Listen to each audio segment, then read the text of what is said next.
Welcome to Job Costing. This is Bags Galore, a practice assessment for you to have a crack at before we really do the real assessments. So what we're looking at is page 279 in your workbook, and 279 gives you some info around Bags Galore. It's got two cost centres, one's the machining department and one's the finishing department, and basically they make customised monogrammed suitcases and luggage for people that are travelling. We're going to start on the journal entries today, and there's a report for you to do following this. So the journal entries require you first of all to put your costs in. So page 280 you'll see that there are actually three tables. One's the actual cost, one's the estimated cost, and then just the use of one of the jobs for the travelling trunks. So we're going to put the overheads in. So open up your Excel, and in cell A3 we're going to put the estimated overheads. Reading down that top table, you've got direct labour hours, machine hours, direct labour cost. None of those are overheads. So the first overhead we have is indirect labour costs. So you're going to type that in. And because we've got two departments, the first one's the machining department. I suppose that's where they make the suitcases. So we're going to chuck that in there. Indirect labour costs are 20,000, and the finishing department has 40,000. I reckon that's probably where they put the monograms on and make it look pretty.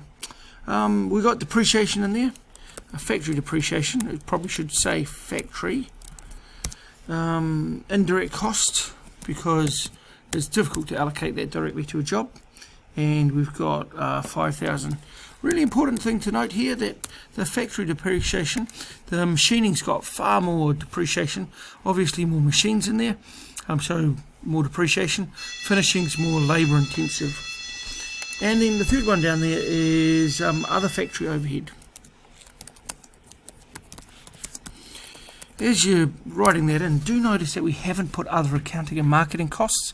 That's because they are not factory costs, so we won't put them in. So we've got 90,000 and we've got 75,000. Just again, the things that I really want you to note is that indirect labour costs much higher in the finishing department because it's labour intensive. So you've got your supervisor and looking after your staff, and depreciation is much higher in the machining department because you've got machines and they depreciate. Good. So just get a total for those. Remember that these first ones are our estimated figures. Fill that across. Great, the cost driver. So you have to read here, and it tells you on page 279 the machining department is capital intensive, finishing is more labour intensive, and so that's why we've got the machining department has machine hours and the finishing department has labour hours as the cost driver. They're given to you in the question, which is great. So the estimated driver, and here we're going to put the rate. So the machine hours, according to our estimates, if you look on page 280, we're looking for how many machine hours are in the machining department. So these are the estimated, remember? So there's 40,000 estimated. Estimated labour hours in the finishing and assembly department is the top part. You got 24,000, just at the top line there. Right, so the overhead rate is machine hours. We're going to go the estimated overhead divided by the estimated cost driver. So we've got equals, click on your estimated overhead divided by your estimated cost driver. So $4.50 of overhead for every machine hour. That's what's going to be applied. For labour hours, in the finishing department, we've got 120,000 is our estimated overhead, divided by our estimated cost driver, labour hours. So for every labour hour, $5 of overhead is going to be applied. So we'll put per machine hour and per labour hour. Done. Good. Alright, so that's the first part done, putting in the costs. Hope you're okay with that. Rewind, have another go. So what we're looking at is now the cost of 100 travelling trunks. We asked for a quote for this. Bags Galore is being approached with an order for 100 travelling trunks. Standard markup used is 125%. So we're looking at the third box on the way down, and we're going to add these costs in to find out what the costs are for the travelling trunks. So we've got the direct material. So we're just typing this straight in from that box. We've got 1,800, the materials in the machining, and 1,600 materials in the finishing department. The direct labour hours, so direct labour, we've got a formula here. We've got 40 hours multiplied by $15 an hour, and we've got 150 hours, more labour intensive obviously, times those guys get paid $20 an hour, a bit more intricate work, high pay rate. Oh, need an equals. And the overhead applied. So the overhead applied is going to be equal to the overhead rate, $4.50, multiplied by how many machine hours are spent on the 100 travelling trunks. Have a look at that third table again, and we can see there's 140 machine hours. And this one's a little bit different because we're using that labour hour rate, and we're going to multiply it by the labour hours in the finishing department, which is 150. And then we get a total cost that's gone into work in progress for the machining department, and a total cost that goes into work in progress from the finishing department. Great, so the total cost that comes out of work in progress are those two added together. The markup, it tells us the markup is 125%. Make sure you can find that halfway down the page of 280. Add them together and add your GST. We'll just put the GST figure in, times 15%. And we'll make sure that's not a percentage. Oh, it is.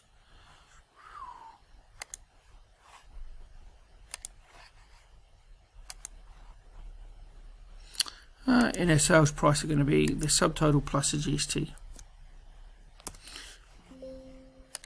Try that again.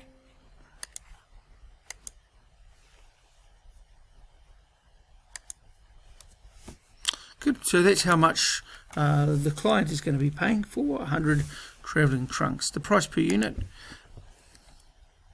is that divided by 100.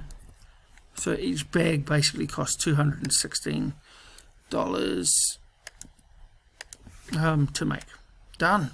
So now we're after the journal entries, and these journal entries are putting the cost of the 100 travelling trunks in. So the machining department costs for those, so the costs are going to go to work in progress, and we call this machining, and that figure is that 3030, made up of stuff coming out of, remember 5 space bars to indent your credit. It's coming out of raw materials, it's coming out of payroll, we'll call it labour, and it's coming out of overhead. So that's your debit. Your credits are these ones. So your materials, your labour, and your overhead. Then what happens is that once we finish machining, we're going to transfer those travelling trunks to the finishing department. Transfer to finishing department. So we're going to take them out of machining and put them into the finishing. So we're going to transfer the cost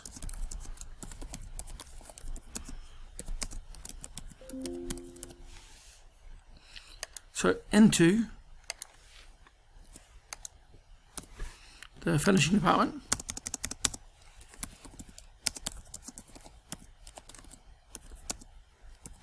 And out of the machining department.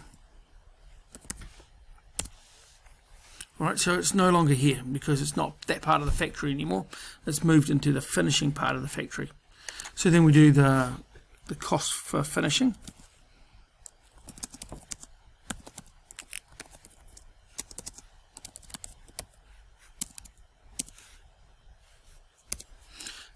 And that is this figure here, the total costs.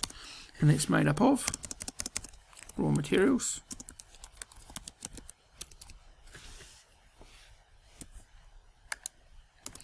and labour. This is the direct labour,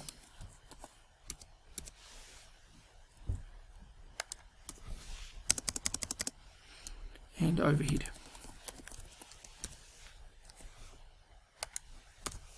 Alright, so what we've put into the finishing department, firstly the work in progress coming through from the machining department, and then the raw materials, labour and overhead have come into there as well.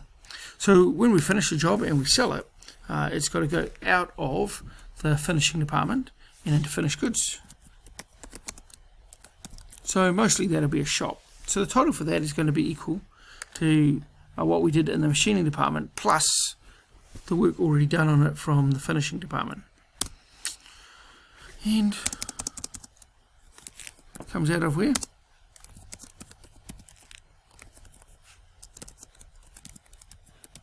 So that shows progress out of it.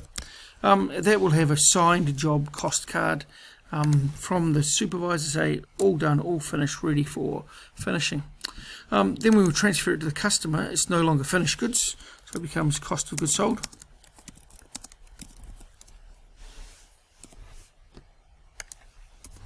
And it comes out of finished goods.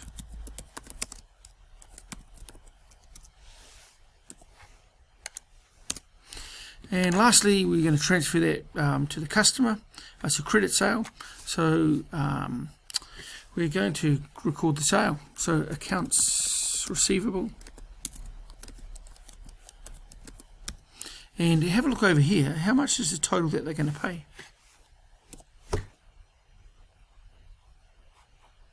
Good, hopefully you found that one. And that's made up of sales and GST. So sales figure, you could go this divided by 1.15, but you've already got that figure, which is that subtotal.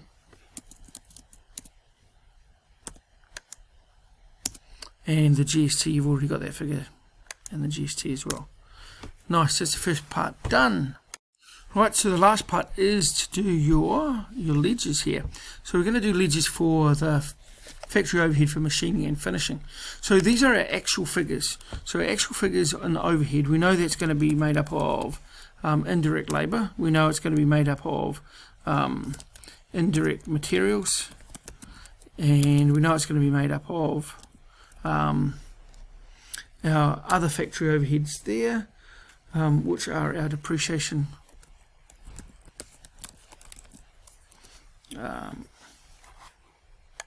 No, just checking back, there's no indirect material, so we'll take that out. So it'll be labour, depreciation, just reading down, we've got other factory costs. Now for these ones, we've got to put in the actual. So going into the overhead, just reading on halfway down page 280, our indirect labour costs were 22,000. Our depreciation was 78,000, and our other factory costs were 75,000. Now remember, this one here is using machine hours, so we're going to use our actual machine hours here. So this is the one that gets applied to work in progress of the machining,